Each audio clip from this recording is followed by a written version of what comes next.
उत्पत्ति, उद्गम और उद्भव के आधार पर शब्द के 5 भेद, तत्सम, तद्भव, देशी, विदेशी और संकर, और उनकी क्वेश्चंस की हम प्रैक्टिस भी कर चुके हैं कल। आज रूढ़ और यौगिक और योगरूढ़ शब्द कराएंगे।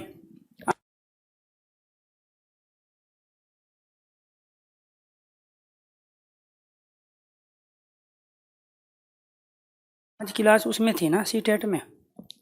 सीटेट में तो हो गई हैं? अच्छा अच्छा,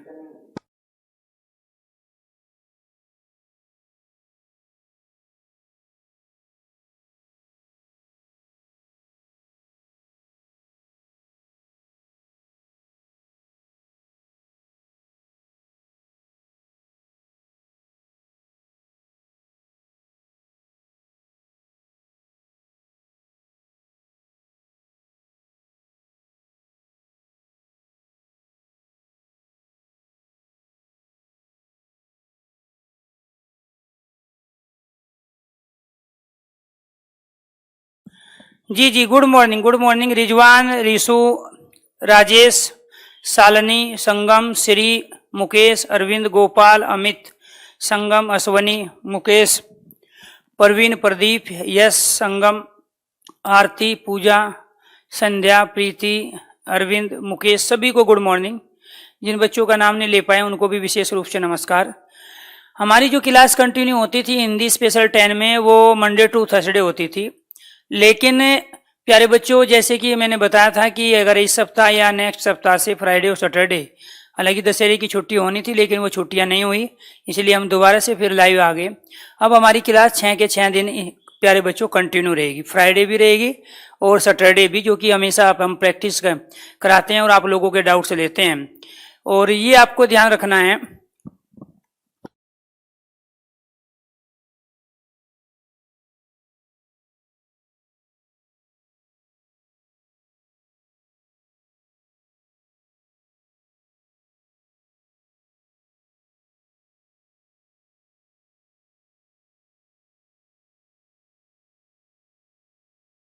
नहीं क्लास तो अब कंटिन्यू ही रहेगी। हाँ, कंटिन्यू रहेगी, फ्राइडे को भी और सैटरडे को भी, ठीक है। तो यहाँ अगर कोई डाउट्स हैं जो भी अब तक आपने पढ़ा है, तो जैसे कि फ्राइडे सैटरडे एक डाउट सेशन और डिस्कशन सेशन होता है और प्रैक्टिस सेशन होता है। हाँ, यूपीएसआई में 40 क्वेश्चंस आते हैं गोपाल, और आप 40 सही कर सकते हो बशर्ते टॉपिक को सीक्वेंस में और लॉजिकली अगर समझाए तो। सीक्वेंस बहुत ज्यादा जरूरी है। मैं बार बार कुछ पॉइंट्स है, शब्द यूज करता हूं, उनका अपना एक रोल है, उस रोल को समझना आपको पड़ेगा, ठीक है। सीक्वेंस के बिना टॉपिक अगर पढ़ रहे हो तो वो बेफालतू में प्यारे बच्चों हवा में आपकी तैयारी है। जमीनी धरातल पे जो चीजें होगी, वास्तविक प्रैक्टिकली जो चीजें होगी, अगर वो आपको पता है तो वो क्वेश्चन कहीं से भी पूछे, कैसा भी क्वेश्चन पूछिए, आप आंसर दोगे, ठीक है। अगर किसी का कोई भी क्वेश्चन हो, किसी की कोई रिक्वायरमेंट हो, किसी का कोई डाउट्स हो, तो वो डाउट्स आप ले सकते हैं, क्योंकि आज आपका दिन है। और उसके बाद में फिर मैं टॉपिक शुरू करता हूं। टॉपिक क्या होगा फिर आज हमारा? मेन टॉपिक था शब्द के भेद। और शब्द के कितने भेद होते हैं? 4 भेद। एक हम पढ़ चुके, दूसरा हमें पढ़ना है।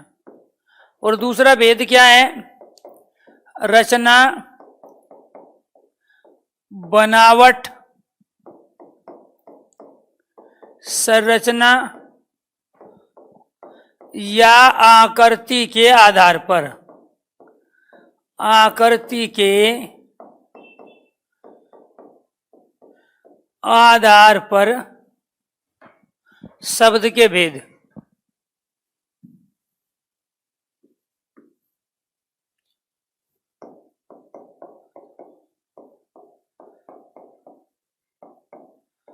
कितने भेद होते हैं? 3। कौन कौन से? एक होता है रूढ़ शब्द, दूसरे होते हैं यौगिक शब्द, और तीसरे होते हैं योग रूढ़ शब्द।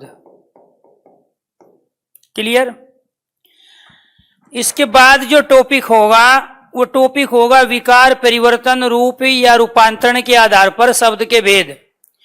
और उसमें आते हैं विकारी और अविकारी। अर्थात इसके बाद टॉपिक आएंगे संज्ञा, सर्वनाम, विशेषण, क्रिया, क्रिया विशेषण, अव्यय और निपात। और उसके बाद पढ़ेंगे विलोम शब्द, पर्यायवाची, एकार्थी और अनेकार्थी शब्द। ये सारे टॉपिक चलेंगे अब सीक्वेंस में। और ये वो टॉपिक है शब्द के भेद जहां से सबसे ज्यादा क्वेश्चन आते हैं। मेरे लिए एक ही टॉपिक है, आपके लिए अपने आप में 17-18 टॉपिक है। यहां से किसी भी पेपर में आपको ये ध्यान रखना है 10 से 12 क्वेश्चंस मिनिमम आते हैं। 10 से 12 क्वेश्चंस मिनिमम यहां से आते हैं, क्योंकि तत्सम तद्भव वाला भी क्वेश्चंस होता है, रूढ़ यौगिक योग रूढ़ वाला भी होता है, संज्ञा, सर्वनाम, विशेषण, क्रिया से भी आते हैं, और अव्यय, निपात और क्रिया विशेषण से भी क्वेश्चंस पूछे जाते हैं। यूपीआरओ के बारे में, हाँ यूपीआरओ के बारे में नया जो बैच आया है हमारा हिंदी स्पेशल, इसमें भी कराएंगे, ऐसा नहीं है। यूपीआरओ का सिलेबस तो कम है, इसमें 10 ही टॉपिक आते हैं। जैसे तत्सम तद्भव वाला है, क्रिया विशेषण वाला है, विशेषण वाला है, वहां पे वाक्य वाला टॉपिक है। ठीक है, तो अगर आप आरओ की तैयारी कर रहे हो और इस बैच को लिए तो आपको एक्स्ट्रा दाएं बाएं जाने की जरूरत नहीं है। इसी बैच में वो सारी चीज आरओ वाली हम कंप्लीट कराएंगे। उसमें 2 तरह का, एक तो प्री में होते हैं 60 क्वेश्चन यूपीआरओ के अंदर, वो तो तैयार यहीं पे हो जाएंगे, 10 टॉपिक से 60 क्वेश्चन आते हैं। इसके बाद में फिर मेंस में होता है, ऑब्जेक्टिव पेपर होता है, एक डिस्क्रिप्टिव होता है। जो ऑब्जेक्टिव वाला पेपर है उसकी भी तैयारी यहीं से ही हो जाएगी, लेकिन जो डिस्क्रिप्टिव है वो आपको अलग से करना पड़ेगा, या फिर हमारा जो डिस्क्रिप्टिव बैच आएगा हिंदी का, जब भी आरओ का एग्जाम की डेट आएगी उस समय हम बैच लेके आएंगे, तब वो कराएंगे डिस्क्रिप्टिव। एमपीएसआई का अलग से कोई नया बैच नहीं आएगा बेटे। इसमें राजेश हम जो कॉमन बैच होते हैं, जैसे हमने आज से एक बैच स्टार्ट किया है, तो उसमें टोटल एमपीएसआई का सिलेबस लिया है। और उसमें जो हिंदी, आप जैसे होम पेज पे जाते हो कैरियर विल के, एक हिंदी स्पेशल 11 बैच है, 11वां बैच है। उसके नोट्स की जब पीडीएफ फाइल खोल के देखोगे आप, उसमें ऑलरेडी वो एमपीएसआई का सिलेबस भी पड़ा हुआ है।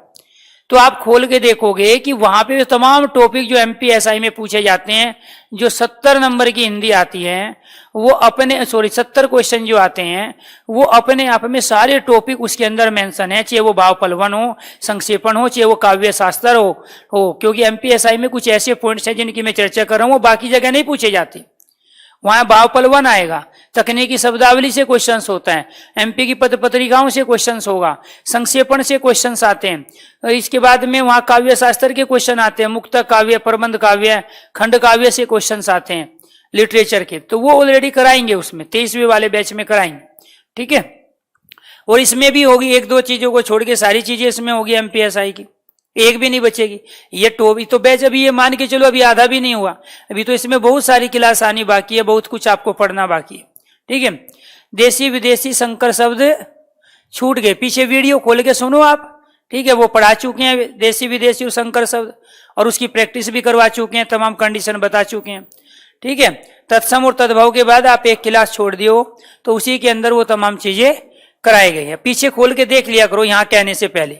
ठीक है, टीचर को बुरा लगता है जब एक काम हम सीक्वेंस में कराएं, अब उसको छोड़ के यहाँ इसको थोड़ा ही पढ़ाते। ठीक है, तो टीचर को कहने से पहले, कोसने से पहले, टीचर को बताने से पहले एक बार खुद सोचो कि आखिरकार हम कह क्या रहे हैं। ठीक है, तो इसीलिए अच्छा नहीं लगता जब टीचर मेहनत करता है ना दिल से, तो थोड़ा सा जब आप क्लास खोल के नहीं देखोगे, लगेगा कि देखो हम पढ़ाए जा रहे हैं और ये बीच बीच में बंदर की तरह कहीं से भी आ जाता है और 2 क्लास फिर छोड़ देता है, तीसरी चौथी में फिर आ जाता है। ऐसी जिंदगी में आप अपने आप को धोखा दे रहे हो और मुझे तो बहुत ज्यादा धोखा दे रहे हो। जब तक सारे टॉपिक कंटिन्यू नहीं लोगे, सीक्वेंस में नहीं सुनोगे, हिंदी से कभी फ्री नहीं हो पाओगे जिंदगी में। ठीक है, तो इसीलिए जब भी मेरी कोई क्लास लो, कितनी बार मैं बोला हूं, जरूरी नहीं था लाइव आ जाओ आप, आपको मौका मिले तब आप वीडियो सुनो ना, लेकिन सीक्वेंस में सुनो। ऐसे नहीं एक दिन आपने 5वें वाली वीडियो सुनी जो मैंने 5वां लेक्चर दिया था, अगले दिन मन की 8वीं खोल के बैठ गए, तो ऐसे जिंदगी में कभी हिंदी समझ में नहीं आएगी। हर टॉपिक का अपना सीक्वेंस है और सीक्वेंस के आधार पे 1 by 1 स्टेप बाय स्टेप आपको आगे बढ़ना है। तभी तो गारंटी लेता हूं कि आने वाली 7 पीढ़ी हिंदी से फ्री हो जाएगी। चलो, क्वेश्चंस थे आपके लेकिन डाउट्स आपका नहीं था, उनके जवाब आपको मिल गए। आज क्या पढ़ेंगे हम? रूढ़, यौगिक और योग रूढ़ शब्द। रूढ़ जो शब्द होते हैं, रूढ़ शब्द का मतलब होता है परंपरा से आने वाले शब्द। इसका अर्थ क्या होता है? परंपरा से आने वाले शब्द। आने वाले शब्द जो होते हैं वो क्या कहलाते हैं? रूढ़ शब्द कहलाते हैं। क्लियर? एक पॉइंट। परंपरा मतलब जो पीढ़ी दर पीढ़ी आते हैं। मान के चलो एक जानवर है जो भो भो की आवाज करता है, ठीक है, साउंड निकालता है भो भो। एक जानवर है जो म्याऊ म्याऊ की आवाज निकालता है। हमारे जो दादा के दादा थे वो उस भो भो की आवाज करने वाले जानवर को कुत्ता कहते थे। हमारे दादा भी कुत्ता कहते हैं, हमारे फादर भी कुत्ता कहते हैं, हम भी कुत्ता कह रहे, और हमारी जो नई जनरेशन आएगी वो भी उसको कुत्ता ही बोल रहे। तो ये हुआ परंपरा से आने वाले शब्द। ऐसी जो म्याऊ म्याऊ की आवाज निकाल रहे थे जानवर, उसको बिल्ली कह रहे थे। तो बिल्ली और कुत्ता जो शब्द आया, यानी कि जो कुर्सी और मेज और ये मार्कर जो शब्द आया, ये स्मार्ट बोर्ड जो शब्द आया, ये परंपरा से आया, पीढ़ी दर पीढ़ी है। हमसे पहले जो लोग थे उन्होंने भी इसको यही कहा था, मार्कर। तो इसीलिए जो प्यारे बच्चों हम परंपरा से पीढ़ी दर पीढ़ी सब ट्रांसफर कर रहे हैं वो रूढ़ शब्द कहलाते हैं, क्योंकि रूढ़ का अर्थ ही परंपरा है। क्लियर? दूसरा क्या इनकी पहचान होती है? टुकड़े करने पर, खंड करने पर कोई अर्थ नहीं होगा। टुकड़े अर्थात खंड करने पर,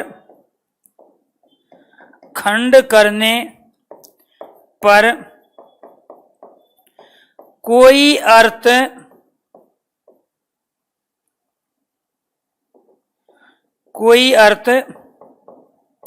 नहीं होता है। खंड करने पर कोई अर्थ नहीं होता है। अब मैं इनके एग्जाम्पल दे देता हूं, क्योंकि ये यौगिक और योग रूढ़ को बाद में समझेंगे, पहले रूढ़ को समझो। अब जैसे हम कह रहे हैं कि प्यारे बच्चों मैंने कपड़ा कहा, अब कपड़ा कहते ही आप ऐसा तो है नहीं कि आप लोहा सोना चांदी समझ गए हो, ठीक है? तो कपड़ा कहने से आपने कपड़ा, अगर मैं कह रहा हूं कि ये शर्ट है, ये बटन है, ये कॉलर है, तो आपने वही समझा ना जो मैं आपको कहना चाहता हूं। तो अब हम इसके टुकड़े कर देंगे। एक कर दिया प्यारे बच्चों हमने यहां पे कै, और एक कर दिया हमने यहां पे पढ़ा, ठीक है? या हमने एक कर दिया यहां कप और दूसरा कर दिया यहां डड। न तो यहां इसका अर्थ है न यहां इस कै का अर्थ है। तो टुकड़े करने पर जब अर्थ नहीं हुआ तो इसका मतलब ये कपड़ा अपने आप में क्या कहलाया? रूढ़ शब्द कहलाया। ऐसे ही मैं वस्त्र शब्द लेता हूं तो ये वस्त्र को भी हम टुकड़े करेंगे तो इसका भी कोई अर्थ नहीं होगा। या फिर मैं यहां पे मैं दूसरा टुकड़ा इसका इस रूप में कर रहा हूं, इनका भी कोई अर्थ नहीं है। और जब अर्थ नहीं है तो ये वस्त्र भी रूढ़ कहलाया। तो इसका मतलब ये हुआ कि जो शब्द हम परंपरा से लेके आए, पीढ़ी दर पीढ़ी लेके आए, तो कपड़ा कहने से, वस्त्र कहने से किसी ने भी कुर्ता पजामा नहीं समझा है, न किसी ने धोती और साड़ी समझा, केवल कपड़ा सा आपने समझा, किसी ने दूसरा भी नहीं समझा है। तो इसका मतलब ये हुआ कि यहां पर जब किसी पर्टिकुलर शब्द कोई किसी एक वस्तु, व्यक्ति, पदार्थ, प्राणी के अर्थ, भाव, सेंस को बताने का काम करे और टुकड़े करने पर कोई अर्थ ना हो।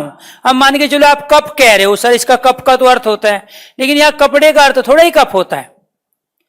तो इसीलिए आपको यह ध्यान रखना है कि जो पीढ़ी दर पीढ़ी शब्द आए। अब दूसरे शब्द देखो, एक शब्द आ गया पानी।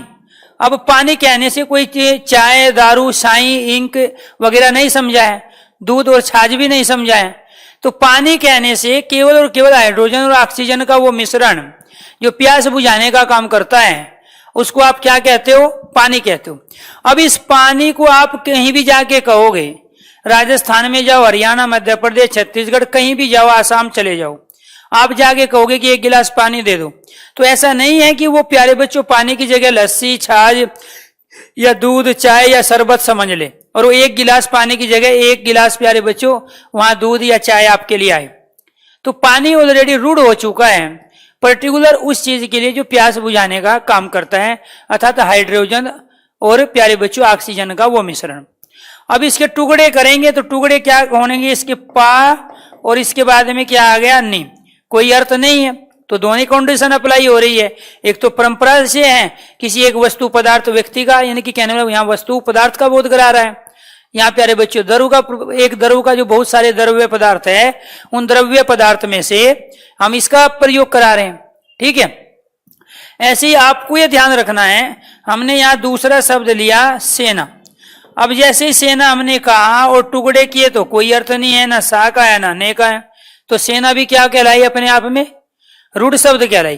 क्योंकि सेना क्या है? व्यक्तियों का वो समूह जो कानून की हिफाजत करता है, जो हमारी रक्षा का काम करता है। कक्षा भी व्यक्तियों का समूह है। अब हम इसके टुकड़े कर देंगे तो टुकड़े करने पर कोई अर्थ नहीं होगा, और जब टुकड़े करने पर कै और सा के, इसलिए रूढ़ कहलाया। ऐसे ही शब्द आ गया भीड़। तो आप जब हम भीड़ कह रहे हैं और टुकड़े करेंगे भी और डे, तो इसका भी कोई अर्थ नहीं है, और जब अर्थ नहीं है तो ये क्या कहलाए अपने आप में? ये रूढ़ शब्द कहलाए, अर्थात परंपरा से आने वाले शब्द कहलाए।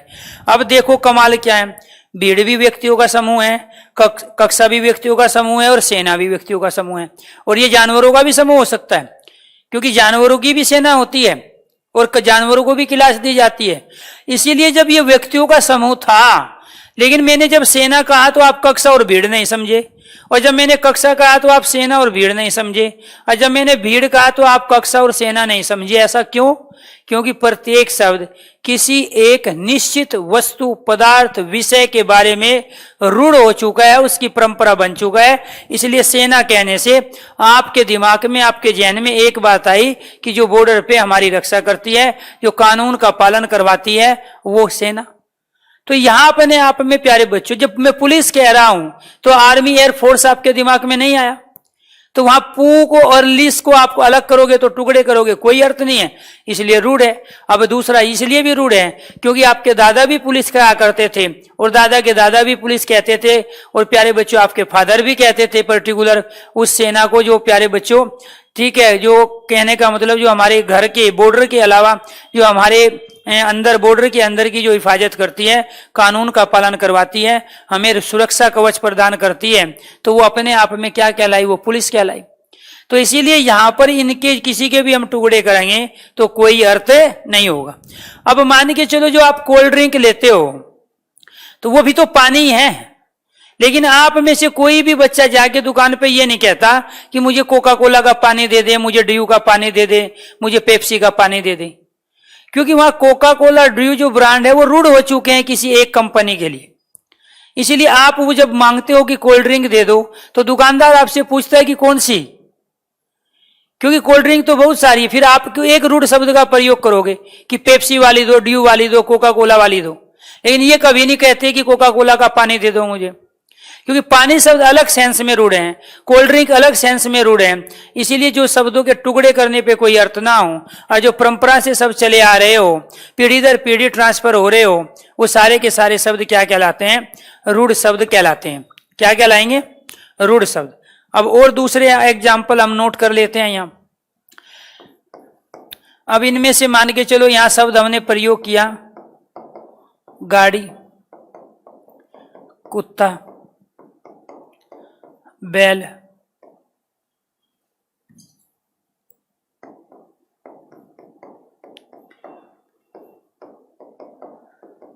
पशु,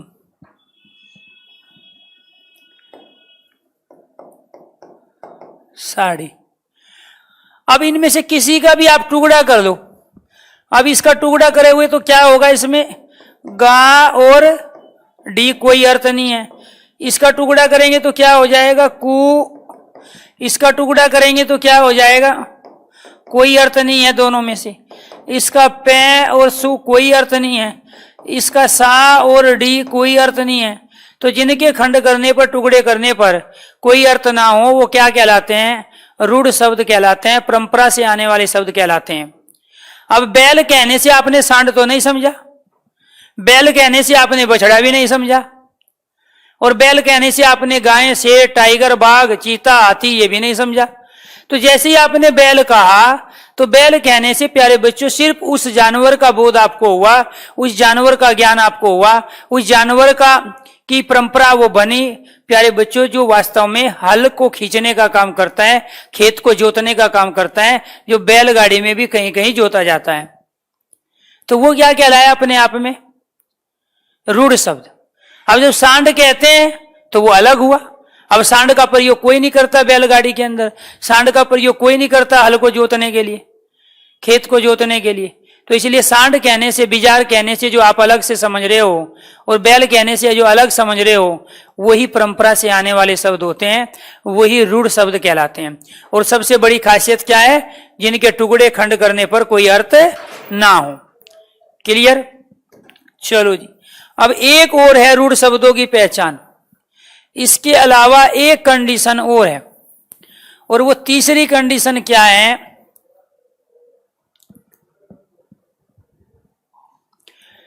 तीसरी कंडीशन है, कहां लिखी? यहीं पे लिखते हैं।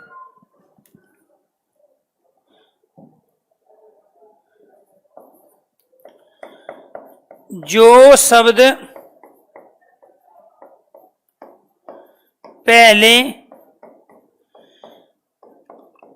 किसी अन्य अर्थ में प्रयुक्त होते थे, आज अलग अर्थ में, आज अलग अर्थ में प्रयोग हो रहे हैं, वो भी क्या कहलाते हैं? रूढ़ शब्द। अब इसकी कंडीशन देखिए। जो पहले किसी अन्य अर्थ में थे, जैसे शब्द आ गया वर।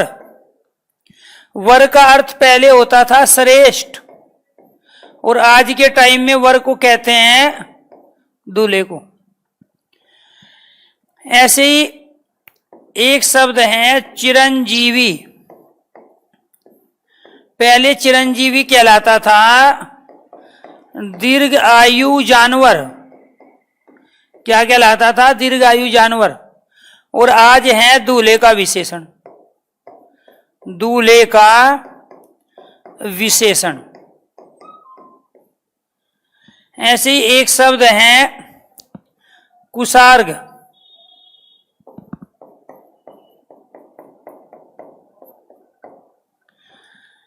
पहले कहते थे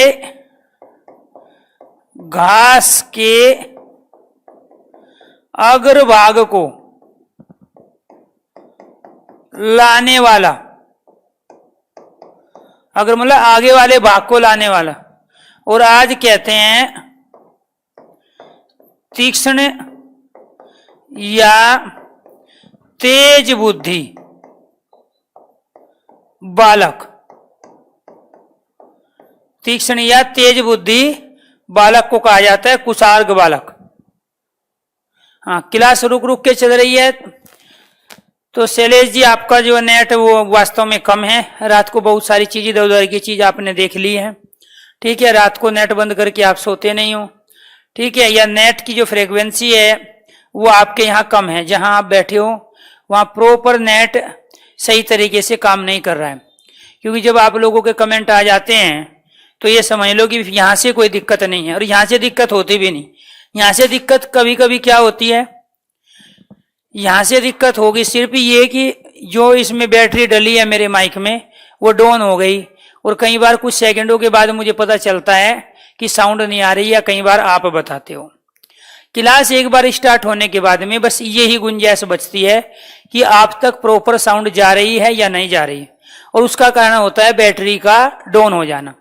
तो फिर बैटरी चेंज कर लेते हैं कुछ ही सेकंडों में, और फिर आवाज पहुंच जाती है। अदरवाइज कभी चलती हुई क्लास में कोई दिक्कत आती ही नहीं। स्टार्टिंग में आई थी तब आप लोगों को तमाम इन्फॉर्मेशन दी गई समय के साथ साथ।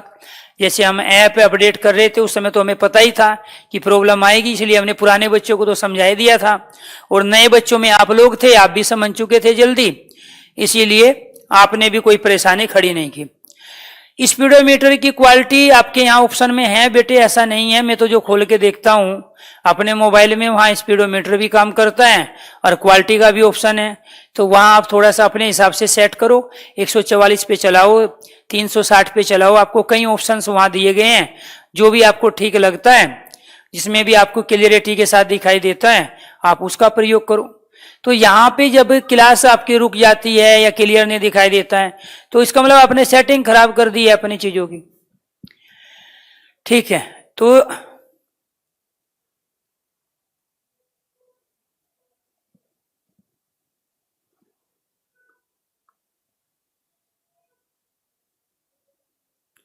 नहीं आती है, बिल्कुल क्लास तो आएगी, क्यों नहीं आएगी।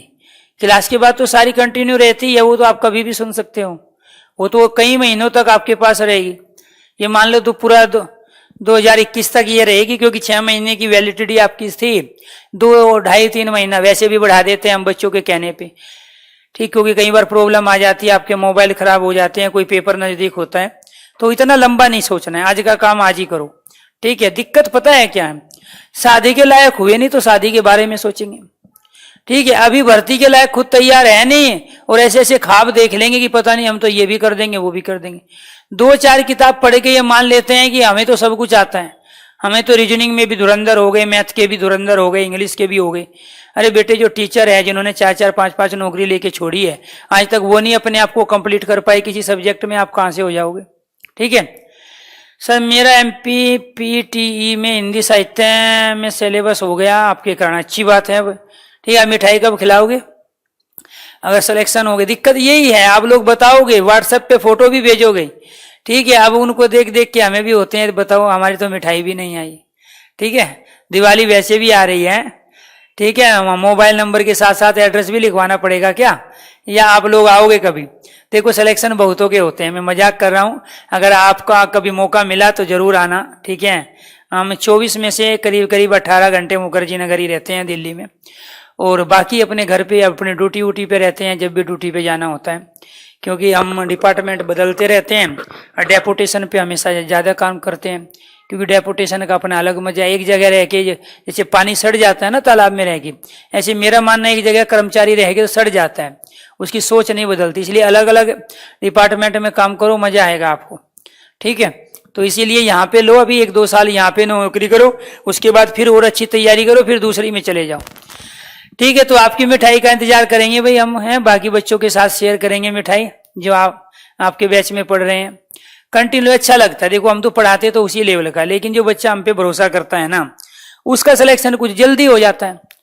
आखिरकार होना तो आपका सभी का है, लेकिन किसी को और जल्दी आ जाती है और कोई दाएं बाएं माथा पच्ची करते रहते हैं। क्योंकि जितना मैं पढ़ाता हूं, अगर उसी को आप समेट लिए, उसी को आप अपने पास रख लिए, तो समझ लो वही सब कुछ है। दिक्कत ये है ना, आपके अंदर ये होती है आने दो आने दो और आने दो और आने दो, और के चक्कर में ना आपके पास कुछ नहीं आता, ठीक है। वो इकट्ठा करते रहते हो चीज, यहाँ दिमाग रहता है खाली, और वहां पेपर देने ये ब्रेन जाता है, और आप मैटर इकट्ठे करते रहते हो बेफालतू के, ठीक। तो इसीलिए जो भी चीज आज पढ़ रहे हो उसको आज ही खत्म करो, नहीं समझ में आया तो 10 बार पूछो, कोई दिक्कत नहीं, हम बताने को तैयार है।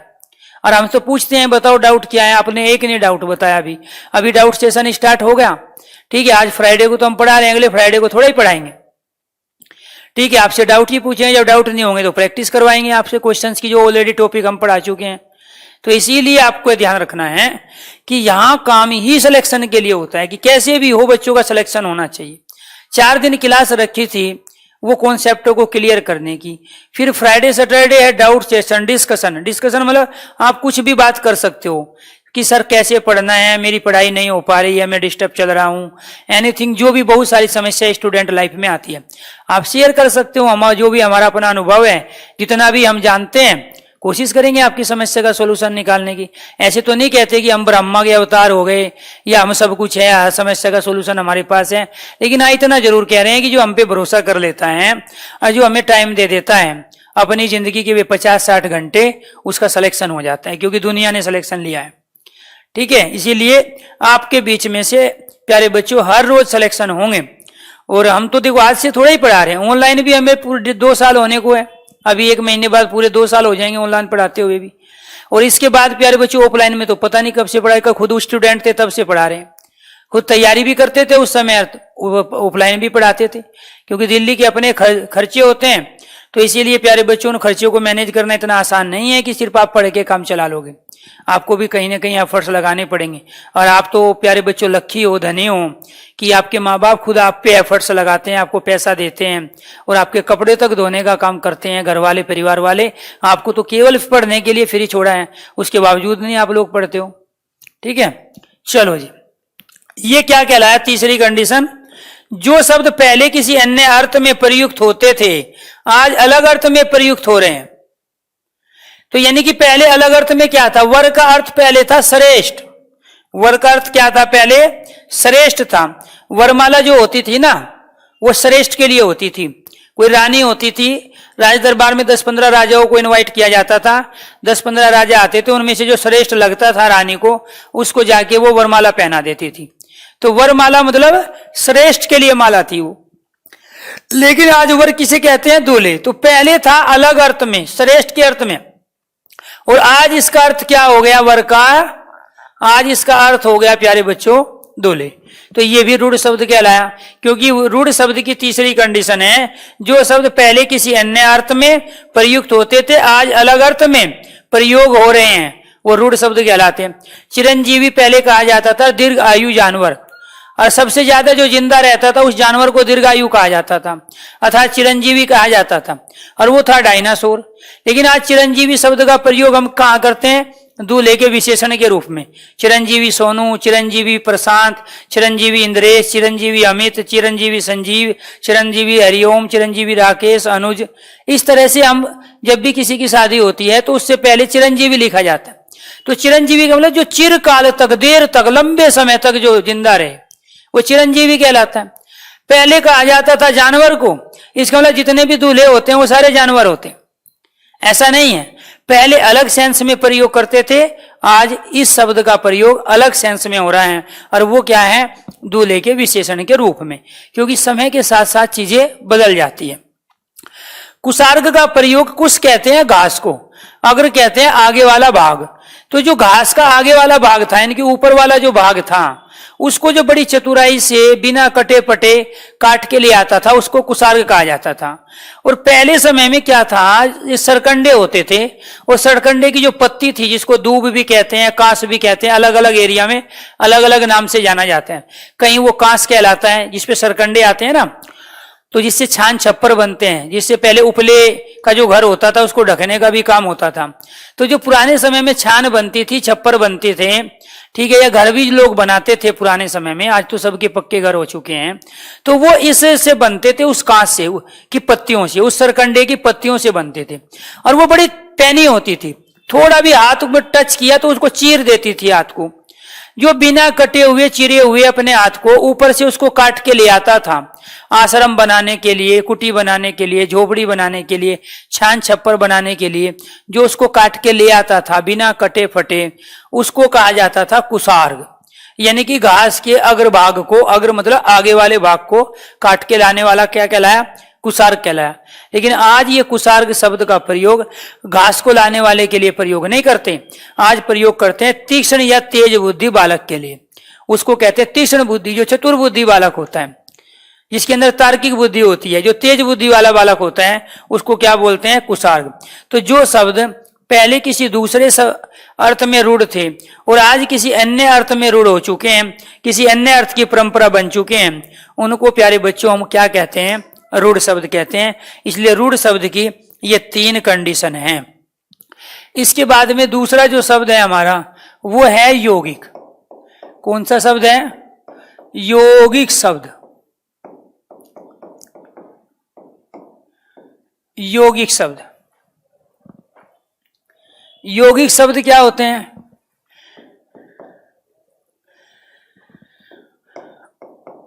उपसर्ग व प्रत्यय से बने शब्द। जिन भी शब्द में या तो उपसर्ग लगा हो या प्रत्यय लगा हो या दोनों लगे हैं, वो सारे यौगिक कहलाएंगे। संधि वाले शब्द यौगिक। तीसरा संकर शब्द, वो भी यौगिक। फोर्थ समास वाले शब्द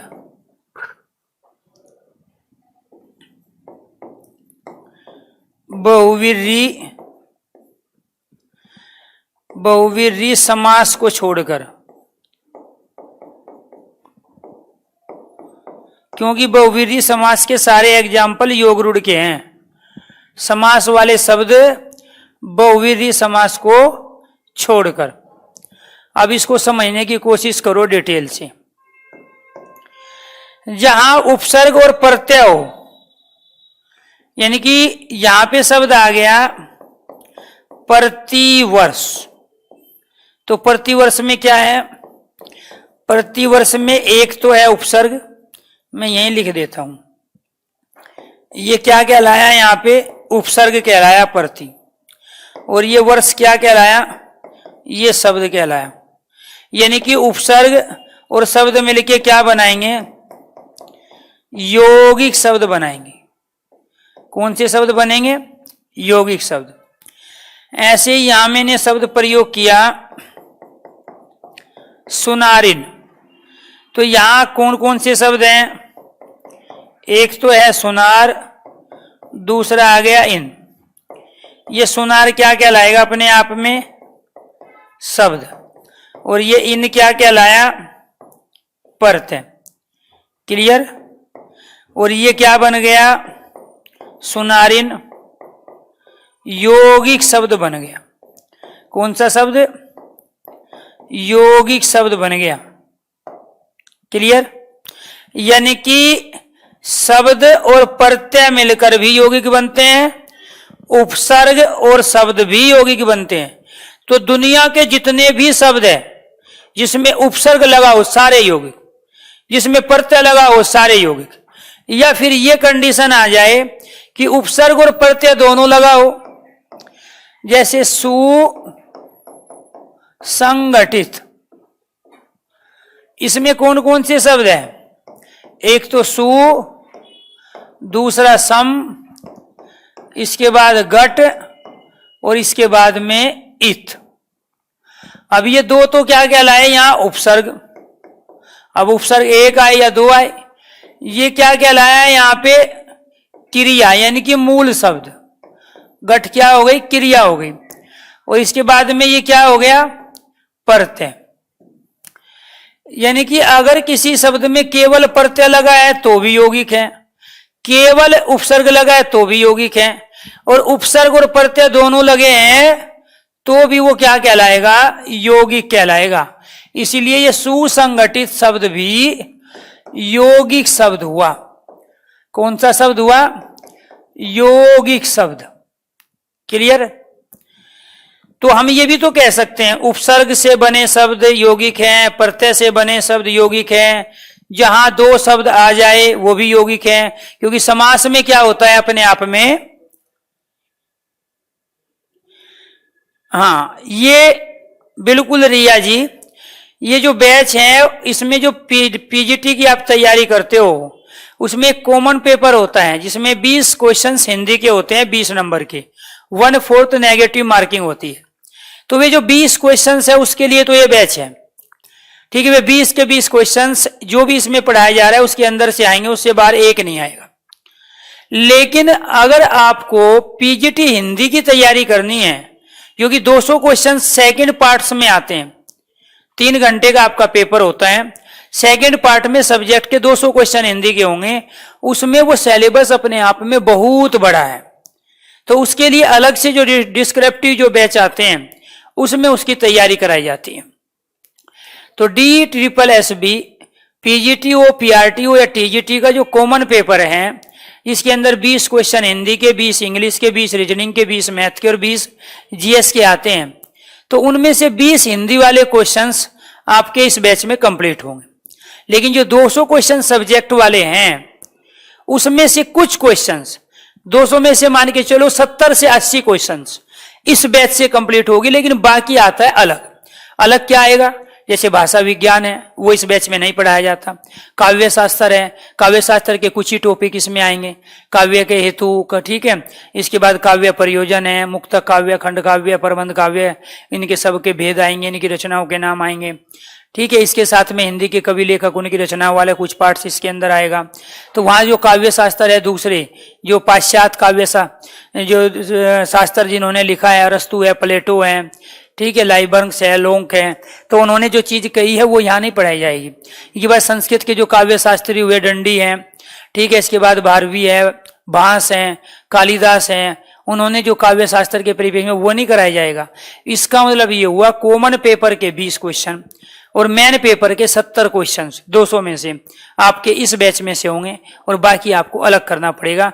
हिंदी अपने में आप में अथाह है, हिंदी भाषा विज्ञान भी है, हिंदी काव्य शास्त्र भी है, हिंदी लिटरेचर अलग है, ठीक है, हिंदी भाषा बोली उपबोली अलग है, हिंदी भाषा का विकास अलग चीज हुआ, तो अनेक सेक्शंस हैं हिंदी के, तो इसीलिए वो अलग से बैच आते हैं। यूपी पुलिस कांस्टेबल का टोटल, यूपीएसआई का टोटल ये बैच है, वो लिखा हुआ है ऑलरेडी, ठीक है। हाँ, अगर आप रिया ये यूपी का आप देना चाहते हो पीजीटी का, तो वहां सारा का सारा सिलेबस यही है, सिर्फ 20 क्वेश्चंस को छोड़ दो आप।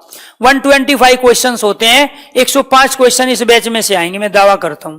यूपी पीजीटी आप देना चाहते हो क्योंकि वहां यही पूछे। एमपीएसआई का टोटल कवर होता है, हाँ उन्हीं का एमपीएसआई टोटल कवर होगा यहीं से।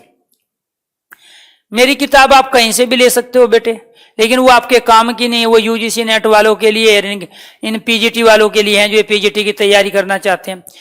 जो मैंने आपको वर्कशीट दी है, ठीक है, उसी से आप पढ़ो। वो सारी वर्कशीट एक तरह से जो बुकलेट है उसमें मैंने क्लास नोट्स भी दिए हैं आपको, और क्लास नोट्स के साथ साथ आपको एक बुकलेट भी दी गई है, लेकिन आप खोल के देखोगे नहीं है। 84 पेज है, उसमें आपको दाएं बाएं कुछ पे इन्वेस्ट करने की जरूरत ही नहीं, खरीदने की। जो भी दिए हैं आपके सारे जो नोट्स होते हैं पीडीएफ के रूप में, क्वेश्चंस होते हैं, वो सारे आपको बैच में दे दिए जाते हैं। हाँ, यूपी टेट का टोटल कवर होगा, यूपी टेट का टोटल 30 के 30 क्वेश्चन, यूपी ट्रिपल एससी के टोटल, पीसीएस प्री के लिए सारे क्वेश्चंस जो प्री में आते हैं, लोअर और अपर में, मेंस में जो ऑब्जेक्टिव जो हिंदी आती है सिर्फ वो, बाकी नहीं है। डिस्क्रिप्टिव हिंदी नहीं होगी यहां से, उसमें केवल लेटर ऐसे वाला जो पार्ट्स होता है एक, वो कंप्लीट हो जाएगा आपका जी। चलो, और कोई इंफॉर्मेशन? तो ये क्या था कि उपसर्ग व प्रत्यय से सारे बने शब्द भी क्या कहलाते हैं? यौगिक शब्द है।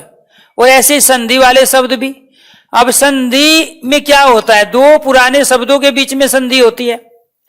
दो पुराने शब्दों के दो निकटवर्ती वर्णों को जब हम आपस में मिलाते हैं तब वो संधि के द्वारा नए शब्द का निर्माण करते हैं। जैसे फॉर एग्जाम्पल हमने यहाँ एक शब्द ले लिया हिम और दूसरा ले लिया आल्य।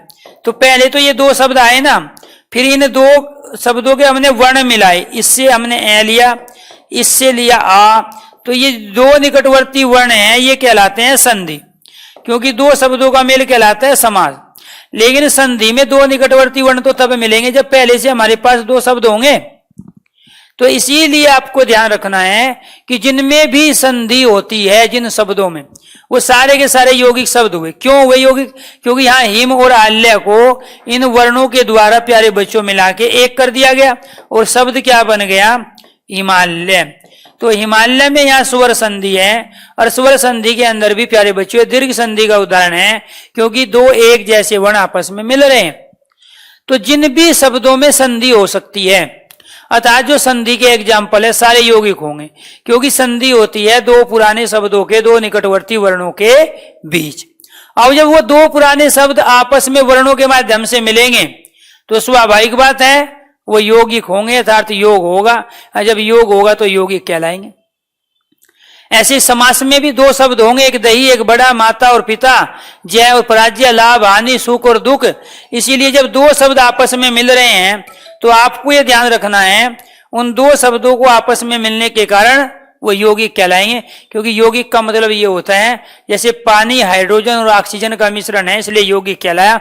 सोडियम क्लोराइड, सोडियम और क्लोराइड साधारण नमक जो होता है, दो अलग अलग तत्व आपस में मिले इसलिए यौगिक कहलाए। तो इसीलिए आपको ये ध्यान रखना है प्यारे बच्चों कि यहाँ पर जब भी उपसर्ग या प्रत्यय किसी शब्द के साथ मिलते हैं या शब्द के साथ कोई दूसरा शब्द मिलता है, या समास में भी संकर शब्द में भी यही होता है, दो अलग अलग भाषाओं के शब्द क्या होते हैं? वो संकर होते हैं। तो यहां पर जितने भी संधि के शब्द है, चाहे रमेश है, सुरेश है, महेश है, गणेश है, धर्मेंद्र, जितेंद्र, तेजिंद्र, परमेंद्र, हरेंद्र है, सूर्योदय है, परोपकार, सब में संधि, एनीथिंग, जितने भी एग्जाम्पल हो सकते हैं संधि के सारे यौगिक कहलाए। ऐसे संकर शब्द, संकर क्या होते हैं? दो अलग अलग भाषाओं के शब्द। एक हो गया जांच और दूसरा शब्द हो गया कर्ता। एक हो गया टिकट और दूसरा शब्द हो गया घर, टिकट घर। एक शब्द हो गया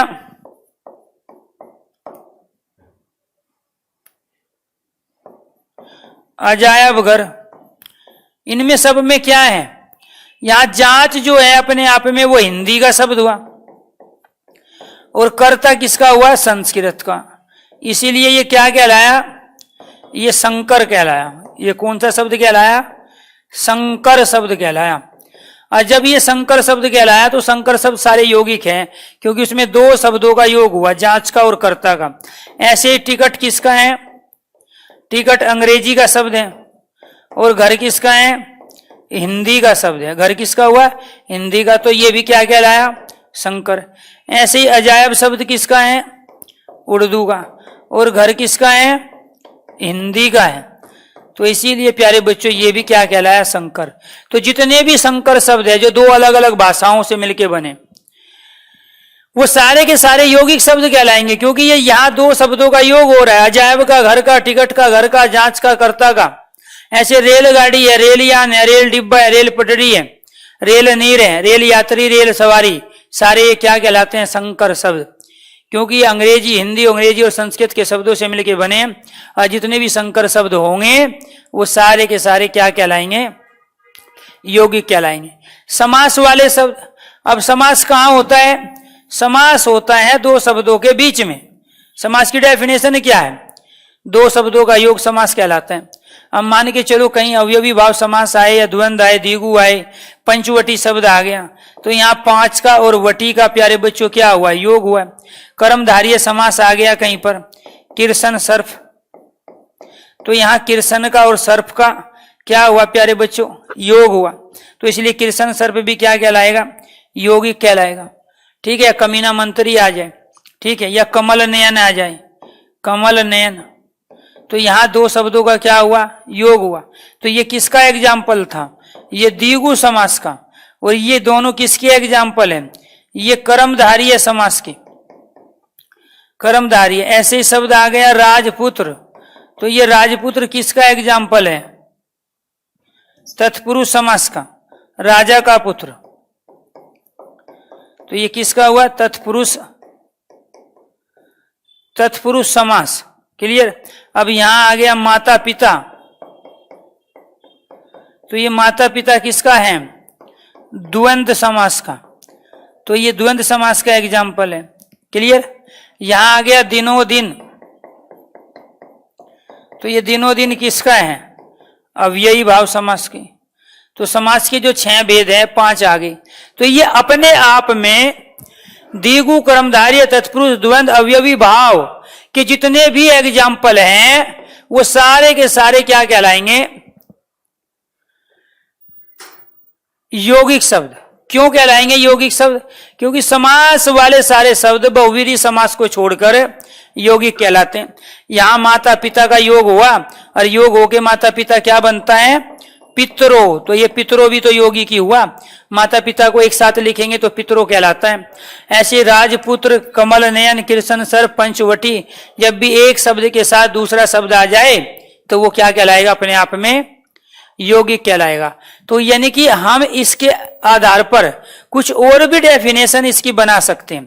कैसे डेफिनेशन बन सकती है, देखो, अगर कहीं पहले शब्दांश आ गया, और शब्दांश क्या होता है, उपसर्ग, शब्दांश के साथ शब्द आ गया तो क्या बनेगा, यौगिक। क्या बनेगा, यौगिक शब्द बनेगा। अब कोई भी आ जाए, इसी कंडीशन को हम क्या कह सकते हैं, इसी कंडीशन को कह सकते हैं कि उपसर्ग के साथ कोई शब्द आ जाए तो वो भी क्या बनेगा, यौगिक बनेगा। या तीसरी कंडीशन हम क्या बना सकते हैं इसके अलावा यौगिक की, कि यहां एक शब्द आ जाए और शब्द के बाद में क्या आ जाए, शब्दांश, शब्द के बाद क्या है, शब्दांश, तो वो भी क्या बनेगा, यौगिक शब्द। या चौथी कंडीशन क्या बना सकते हैं हम, शब्द के बाद अगर किसी में प्रत्यय लगा हो तो वो भी क्या बनेगा, यौगिक बनेगा। और पांचवी क्या बना सकते हैं, एक शब्द के साथ दूसरा कोई शब्द आ जाए क्योंकि कहाँ आएगा एक शब्द के बाद दूसरा शब्द संधि और समास में, तो वो भी क्या कहलाएगा, और संकर शब्द में भी एक शब्द के साथ आता है। या तो आप ये 4 कंडीशन याद रखो कि उपसर्ग और प्रत्यय से बने वाले सारे शब्द यौगिक है, संधि वाले सारे शब्द यौगिक है क्योंकि उसमें 2 शब्दों के 2 निकटवर्ती वर्णों का मेल होता है। या फिर संकर शब्द का आप ध्यान रखो, ये जो 2 अलग अलग भाषाओं के शब्द होते हैं समास वाले शब्द, तो वो क्या कहलाएंगे अपने आप में। ऐसे ही प्यारे बच्चों, या फिर ये कंडीशन याद रखो, ये भी तो शॉर्ट ट्रिक है कि कहीं किसी शब्द के साथ शब्दांश आए तो यौगिक बनेगा।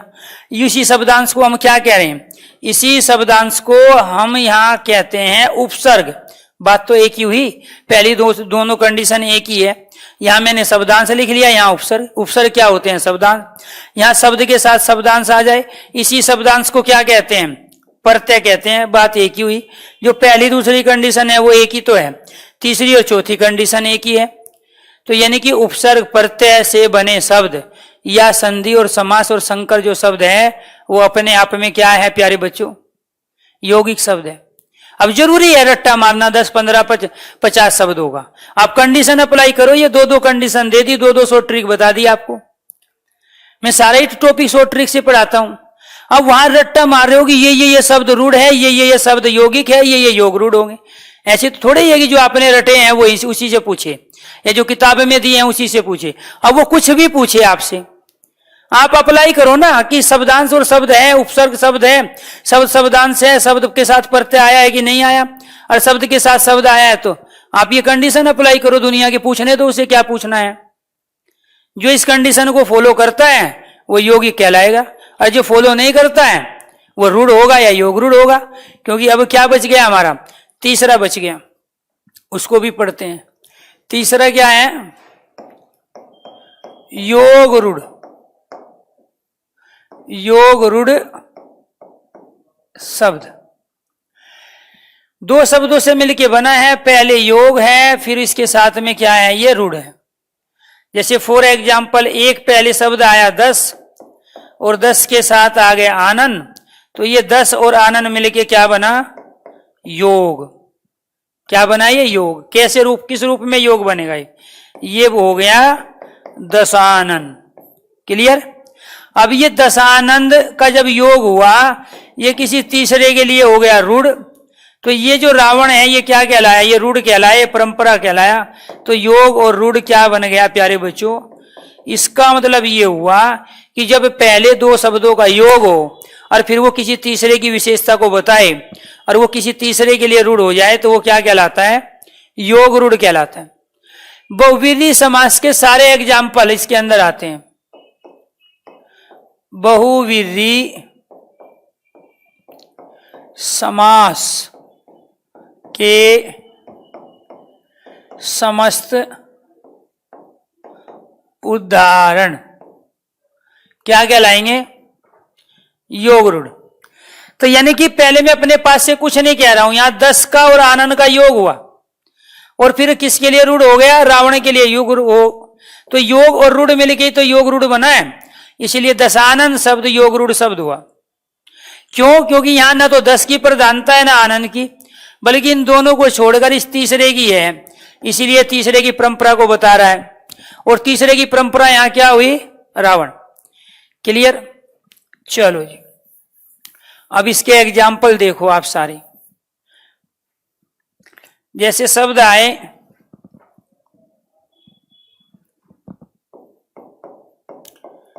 जलज, जलद, जलधि, वारिद,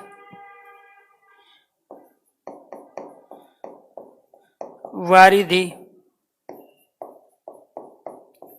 पंकज, सरसिजम, मनोज। मैंने क्यों ली ये जानबूझ गए, क्योंकि यहां आप कंफ्यूज होते हो। यहां क्या होते हो आप, कंफ्यूज होते हो, बताएंगे इसमें कभी। अब वो ले लेते हैं जिन जो आपको पता है। पीतांबर, श्वेतांबर, दिगंबर, बागांबर। ये सारे किसके हैं? बहुविधि समास। चक्रधर, हलधर, गदाधर, धनुधर,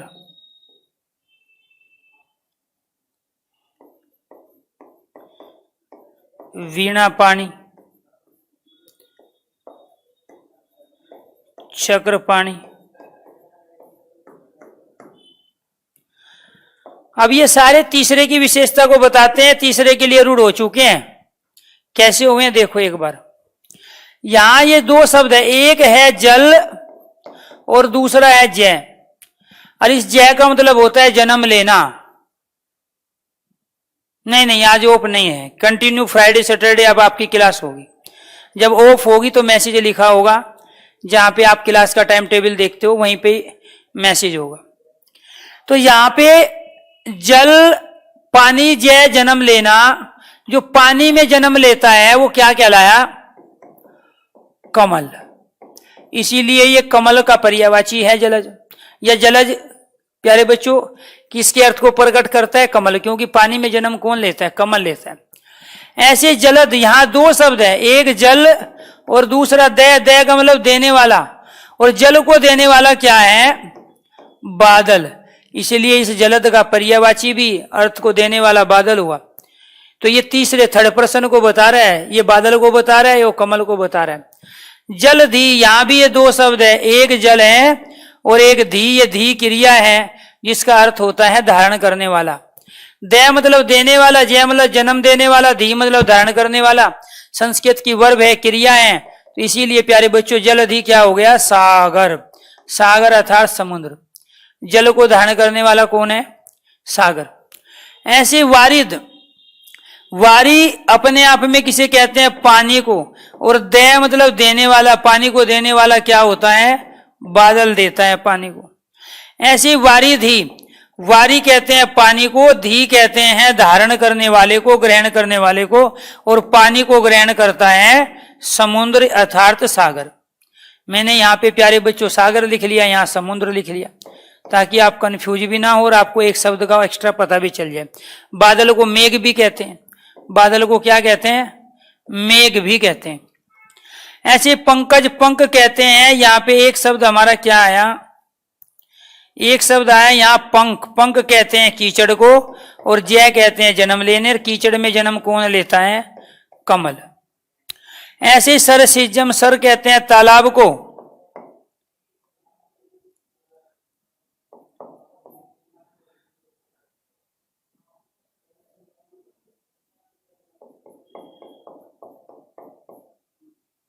सरसिजम, तो ये सरसिजम क्या कहलाया? सर तालाब, और तालाब में कौन पैदा होता है? जन्म लेता है। सीजम मतलब जन्म लेने वाला, पैदा लेने वाला, सीजने वाला, कमल। या मन कहते हैं चित्त को, और मन से, चित्त से जन्म लेने वाला क्या कहलाया? मनोज अर्थात कामदेव। अब देखो क्या हुआ, यहां जो जितने भी शब्द थे ना, ये किसी तीसरे की विशेषता को बता रहे थे। दो तो ये थे ही, और तीसरा क्या था यहाँ अपने आप में? तीसरा था यहाँ पे कमल, बादल, सागर, ठीक है, कामदेव। ये सब क्या है अपने आप में? Third person. इसीलिए ये सब योग रूढ़ कहलाए। पहले तो दो का योग हुआ, जल का और जय का, जल का दय का, जल का धी का, वारी का दय का। पहले तो दो अलग अलग शब्दों का क्या हुआ? योग हुआ। और जब योग हो गया दो का, तो वो तीसरे के लिए रूढ़ हो गए, कमल के लिए। पहले मन का और जय का योग हुआ, और तीसरे कामदेव के लिए रूढ़ हो गए। इसी वजह से कहलाए योग रूढ़। क्या कहलाए? योग रूढ़ सब कहलाए। हाँ, ऐसे ही करना है, ठीक है। जो पर्यायवाची शब्द आते हैं, समानार्थी जो आते हैं, उनको रट्टा नहीं मारना होता, उनको शब्दों को देखना होता है। जैसे मैं लॉजिक बताया हूं अभी, अरे ये आप बहुत गलत करते हो, ये पर्यायवाची में भी पूछे जाते हैं, ठीक है, बहुत सारे। ये सारे के सारे अपने आप में क्या कहलाए? ये योग रूढ़ शब्द कहलाए। सारे के सारे एग्जाम्पल किसके हैं? बहुव्रीहि समास के एग्जाम्पल है। और ये तो फेमस है, ये तो आपको पता ही है। ये किसके लिए आते हैं? पीताम्बर किसे कहते हैं? विष्णु को। और कृष्ण विष्णु के ये अवतार थे। श्वेतांबर कौन है? जैनी है। दिगंबर कौन है? जैनी है। ठीक है। बागांबर कौन है? शिव है। बाघ की छाल को कौन पहनते हैं? शिव। चक्रधर कौन है? विष्णु। चक्र को धारण करने वाला, धर्म धारण। हलधर कौन है? बलराम। ठीक। गदाधर कौन है? हनुमान। ठीक है। इसके बाद धनुधर कौन है? कर्ण को भी बोलते हैं, अर्जुन को भी बोलते हैं। ठीक है। धनुधर कर्ण और अर्जुन दोनों ही है, कोई भी, जैसे ये हनुमान और भीम दोनों ले सकते हैं। वीणा पानी कौन है? सरस्वती। वीणा पानी सरस्वती। चक्र पाणी कौन है? विष्णु। एनीथिंग, ऐसे बहुत सारे प्यारे बच्चों बहुव्रीहि समास के एग्जाम्पल होते हैं। तो बहुव्रीहि समास के जितने भी एग्जाम्पल होते हैं वो सारे के सारे योग रूढ़ शब्द कहलाते हैं। कौन से शब्द कहलाते हैं? योग रूढ़ शब्द। पहले दो शब्दों का योग हुआ, हल का और धर का योग हुआ, गदा का धर का योग हुआ, बाघ का अंबर, अंबर मतलब वस्त्र। तो बाघ की खाल के जो वस्त्र पहनते, शिव क्या पहनते हैं? बाघ की खाल के वस्त्र पहनते, तो इसीलिए उसको बागांबर कहा गया। ऐसे नीलकंठ आ गया, तो जिसका नीला कंठ है वो भी शिव है। नील और कंठ दो का योग हो गया। ऐसे त्रिनेत्र आ गया, त्रि और नेत्र का योग हो गया। ऐसे चंद्रचूड़ आ गया, ठीक है, चंद्रमौली आ गया, चंद्रशेखर आ गया, सारे शिव है। गजानन आ गया, गजानन। ऐसे ही प्यारे बच्चों एक दंत आ गया, गजोदर आ गया, लंबोदर आ गया, विनायक आ गया, ये गणेश के लिए आते हैं। तो बहुव्रीहि समास के एनीथिंग जितने भी एग्जाम्पल है उन सब में योग रूढ़ होता है। क्या होता है? वो योग रूढ़ समास कहलाते हैं। ऐसे गणेश के लिए भी बहुत सारे शब्दों का हम प्रयोग करते हैं। चलो बता देते हैं कुछ और थोड़ा, क्योंकि यहां भी ये क्वेश्चंस किसी न किसी रूप में पूछा ही जाता है। त्रिनेत्र, त्रिशूल,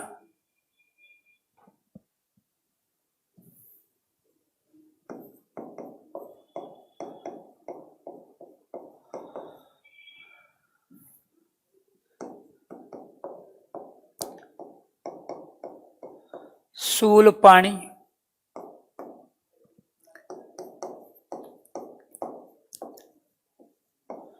नीलकंठ,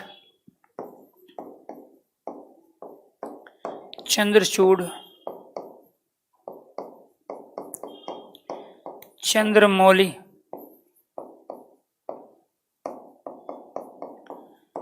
चंद्रशेखर,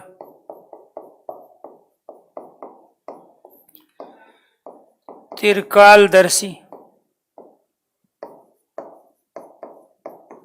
महादेव,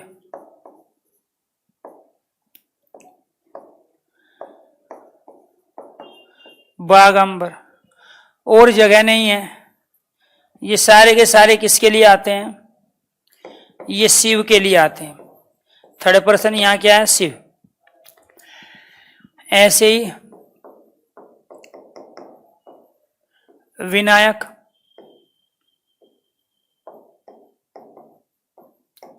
मूषक वाहन, एक दंत,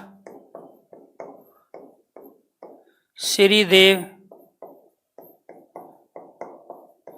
देव श्री, गजोदर, गजानन, लंबोदर। ये सारे किसके लिए आते हैं? गणेश के लिए। इसीलिए सारे बहुव्रीहि समास और साथ के साथ योग रूढ़ शब्द के उदाहरण हुए। तो ये जरूरी नहीं है, यानी कि प्यारे बच्चों इससे पर्यायवाची शब्द भी आप पूछा जा सकता है। ये सारे के सारे शिव के पर्यायवाची शब्द है, ये सारे के सारे गणेश के पर्यायवाची शब्द है, ये सारे बहुव्रीहि समास के एग्जाम्पल है, क्योंकि तीसरे की विशेषता को बता रहे हैं, थर्ड पर्सन को बता रहे हैं। और ये ही सारे के सारे योग रूढ़ समास के, योग रूढ़ में जो शब्द होते हैं उनके भी एग्जाम्पल है। अब वो उसके ऊपर डिपेंड करता है, वो पर्यायवाची में पूछे, इनसे समानार्थी में पूछे, योग रूढ़ शब्दों में पूछे, या वो समास में पूछे, बहुव्रीहि समास। क्लियर? तो आज के लिए इतना ही, हमारा ये टॉपिक हो गया कंप्लीट। और टॉपिक था हमारा रचना, बनावट, संरचना के आधार पर शब्द के भेद। क्या पढ़ा आपने? ये तो आपने योग रूढ़ पढ़े। इससे पहले क्या पढ़े आपने? यौगिक शब्द। यहाँ पे तमाम कंडीशन बताई गई, या तो आप उसका पालन करो या इन 4 कंडीशन का पालन करो। इसके बाद में फिर क्या पढ़े आपने? रूढ़ शब्द। रूढ़ शब्द कहाँ है? ये रहे। तो ये जो रूढ़ शब्द है क्या है? रचना, बनावट, संरचना, आकृति के आधार पर शब्द के 3 भेद। अब आपसे क्वेश्चन पूछा जाएगा, निम्नलिखित में से कौन सा श्लेष का अर्थ होता है चिपकना? हाँ, श्लेष का अर्थ क्या होता है? चिपकना। जो बार बार किसी शब्द के साथ आए, बार बार किसी के साथ चिपके, ठीक है, तो चिपका हुआ भी श्लेष कहलाता है। तो आपको ये ध्यान रखना है प्यारे बच्चों कि यहां पर जो रचना, बनावट, संरचना, आकृति के आधार पे हम शब्द के 3 भेद पढ़ रहे हैं, उसके अंदर आते हैं रूढ़, यौगिक और योग रूढ़। क्वेश्चन पूछा जाता है कि रचना के आधार पर निम्नलिखित में से कौन सा शब्द का भेद नहीं है? पहला ऑप्शन रूढ़, दूसरा यौगिक, तीसरा संकर और चौथा योग रूढ़। तो राइट आंसर हुआ संकर, क्योंकि संकर है उत्पत्ति के आधार पर शब्द के भेदों के अंतर्गत आता है। ऐसे ही पूछा जाए, निम्न में कौन सा शब्द का भेद है रचना के आधार पे, कौन सा शब्द का भेद रचना के आधार पे नहीं है? इन 3 में से जो आ जाए वो शब्द का भेद है, और जब इन 3 के अलावा कुछ आ जाए तो रचना के आधार पे वो शब्द का भेद नहीं है। इसके अलावा नेक्स्ट क्लास में हमें क्या पढ़ना है? क्योंकि ये तो हम पढ़ चुके हैं रचना के आधार पे रूढ़, यौगिक और योग रूढ़ शब्द। क्लियर? अब हमें पढ़ना होगा, यहां पे टॉपिक मूल हमारा चल रहा है शब्द के भेद। और शब्द के कितने भेद हमें पढ़ने हैं? 4। 2 हमारे कंप्लीट हो चुके हैं। तीसरा जो शब्द का भेद है, बहुत महत्वपूर्ण टॉपिक अब स्टार्ट होने वाला है, जहां से हर टॉपिक से एक क्वेश्चन आएगा।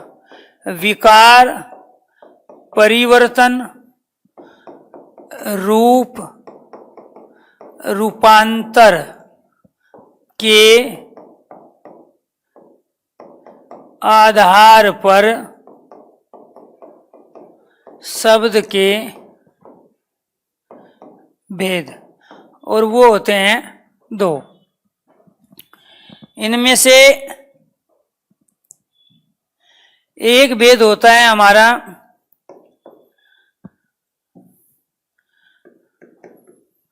विकारी शब्द, और दूसरा भेद होता है अविकारी शब्द।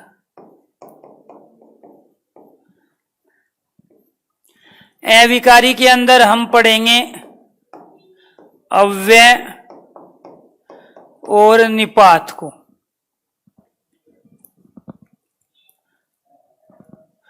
विकारी अपने आप में 4 प्रकार का होता है,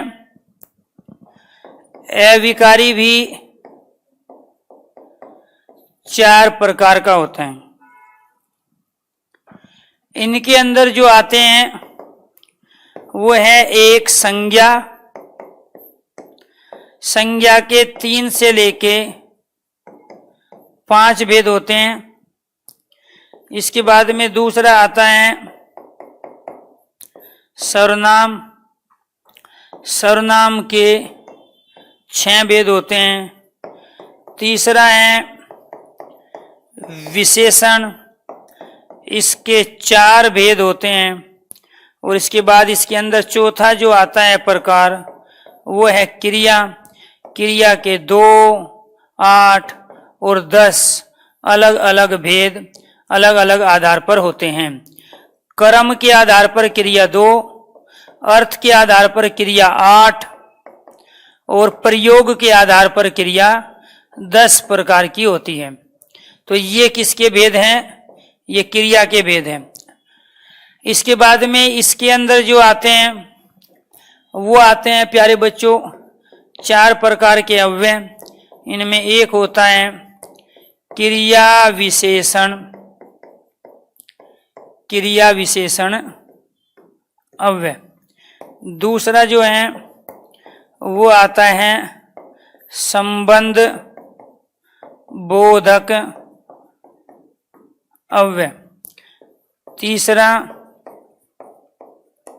समुच्चय बोधक अव्यय। और इसके बाद में फोर्थ विस्मय बोधक अव्यय। और पांचवा एक और है निपात अव्यय, क्योंकि कई बार निपात को ही अव्यय का पांचवा भेद माना जाता है। निपात अपने आप में एक अलग टॉपिक होता है जो कि अव्यय से एकदम भिन्न होते हैं। बस कॉमन चीज ये है कि निपात अव्यय दोनों किसी भी लिंग वचन काल कारक में बदलते नहीं हैं। जब ऑप्शन में पूछा जाए अव्यय कितने प्रकार के हैं, ऑप्शन में 5 हो तो राइट आंसर 5 होगा। और जब प्यारे बच्चों आपको ये ध्यान रखना है तो यहाँ पे ऑप्शन में 5 नहीं है तब राइट आंसर 4 होगा। और उन 4 में कौन कौन से आएंगे? क्रिया विशेषण, संबंध बोधक, समुच्चय बोधक और विषम्य बोधक अव्यय। एक तो बेसिक क्वेश्चंस यहाँ से ये बनता है कि शब्द के 4 भेद होते हैं और उसका तीसरा भेद है विकार, परिवर्तन, रूप या रूपांतरण के आधार पे। और उसमें शब्द के भेद होते हैं 2, और वे 2 भेद कौन कौन से होते हैं? एक विकारी शब्द और दूसरे अविकारी शब्द। विकारी शब्द हम उन्हें कहते हैं जो किसी लिंग में, वचन में, काल में, कारक में परिवर्तित हो जाते हैं, वो कहलाते हैं विकारी। जैसे अपने आप में संज्ञा जो शब्द हैं, जैसे यहाँ हमने लड़का शब्द ले लिया तो लड़का संज्ञा है, लेकिन स्त्रीलिंग में करेंगे तो लड़की बन जाएगा और बहुवचन में करेंगे तो लड़के बन जाएगा। ऐसे ही हमने बेटा शब्द लिया तो बेटा का बेटी भी बनता है, बेटे भी बनता है। तो जब बेटा से बेटी और बेटे बन गया तो ये लिंग वचन में बदल गया। इसी वजह से प्यारे बच्चों संज्ञा विकारी कहलाए, क्योंकि ये बदल जाते हैं लिंग वचन काल कारक का प्रभाव पड़ने पर। ऐसे सर्वनाम है, सर्वनाम आ गया मैं से मैंने भी बनता है, मेरे भी बनता है, मेरी भी बनता है और मुझे भी बनता है। ऐसे आपका, आपकी, आपको भी बनता है। तो जो लिंग वचन काल कारक का प्रभाव पड़ने पर बदल जाते हैं वो विकारी कहलाते हैं और सर्वनाम भी परिवर्तित हो जाते हैं। अपना भी होता है और अपनी भी होते हैं और अपने भी होते हैं। विशेषण सुंदर है, स्त्रीलिंग में सुंदरी बन जाएगा, इसका मतलब विशेषण भी लिंग वचन में बदल जाते हैं। क्रिया है पढ़ा, पढ़ी और पढ़े भी बनता है, पढ़ता, पढ़ती और पढ़ते भी बनता है। तो इसका मतलब ये हुआ कि ये चारों के चारों संज्ञा, सर्वनाम, विशेषण, क्रिया अलग अलग लिंग वचन काल कारक में पुरुष में परिवर्तित हो जाते हैं, जिसकी वजह से प्यारे बच्चों ये क्या कहलाते हैं? अपने आप में क्या कहलाए? विकारी शब्द। इसके बाद में दूसरे होते हैं अविकारी। इनमें जो प्यारे बच्चों हम प्रयोग करते हैं अव्यय शब्द, जैसे आज है, कल है, परसों है, आगे पीछे, ऊपर नीचे, दाएं बाएं, इनको आप बदल नहीं सकते हो। आज का स्त्रीलिंग में आज ही नहीं बनेगा, आज का बहुवचन आजे भी नहीं बनेगा, कल का कली और कले भी नहीं बनेगा, परसों को भी आप किसी लिंग वचन पुरुष में बदल नहीं सकते। तो जो शब्द जैसे होते हैं उनका हम वैसे ही प्रयोग करते हैं बिना बदले हुए लिंग वचन में, वो सारे शब्द कहलाते हैं अव्यय। व्यय का अर्थ होता है खर्च, और इसमें हम ए लगा दे तो उसका अर्थ क्या होता है? अखर्च। अर्थात जो शब्द जैसे हैं ऐसे ही रहे वो अव्यय कहलाते हैं, वो निपात कहलाते हैं। इनके बारे में डिटेल से पढ़ेंगे। आपके लिए अलग अलग टॉपिक है, 1, 2, 3, 4, 5, 6 और 7। आपके लिए 7 टॉपिक है, मेरे लिए एक ही टॉपिक है, विकार परिवर्तन के आधार पर शब्द के भेद। क्लियर? तो यहाँ पहले हम संज्ञा, जो भी आगे क्लास होगी उसमें हम संज्ञा पढ़ाएंगे, उसके 3 और 5 भेदों की चर्चा करेंगे। संज्ञा के मूल 3 ही भेद होते हैं, लेकिन प्रयोग हम 5 का करते हैं। एक जातिवाचक, व्यक्तिवाचक, इसके बाद में भाववाचक संज्ञा होती है, लेकिन समूह और द्रव्यवाचक संज्ञा को भी हम संज्ञा के भेदों में काउंट करते हैं। तो यहाँ संज्ञा से शुरू करेंगे और यहाँ निपात पे ले जाके आपको छोड़ेंगे। तब ये 7 अलग अलग टॉपिक, जिनसे कम से कम 4 क्वेश्चन, जितने भी बच्चे तैयारी कर रहे हैं आपके पेपर में आएंगे, मिनिमम 4 क्वेश्चन यहाँ से। टोटल जो शब्द के भेद है वहां से में 10 से 12 क्वेश्चन आते हैं, अकेले इससे 4 क्वेश्चन कम से कम, और मैक्सिमम 6 क्वेश्चंस हर एग्जाम में यहाँ से पूछे जाते हैं। इसलिए आगे स्टार्ट होने वाले टॉपिक बहुत ज्यादा महत्वपूर्ण है, हर टॉपिक से क्वेश्चंस के आने की उम्मीद है। अब लेता हूँ आप लोगों से अनुमति। सभी को नमस्कार।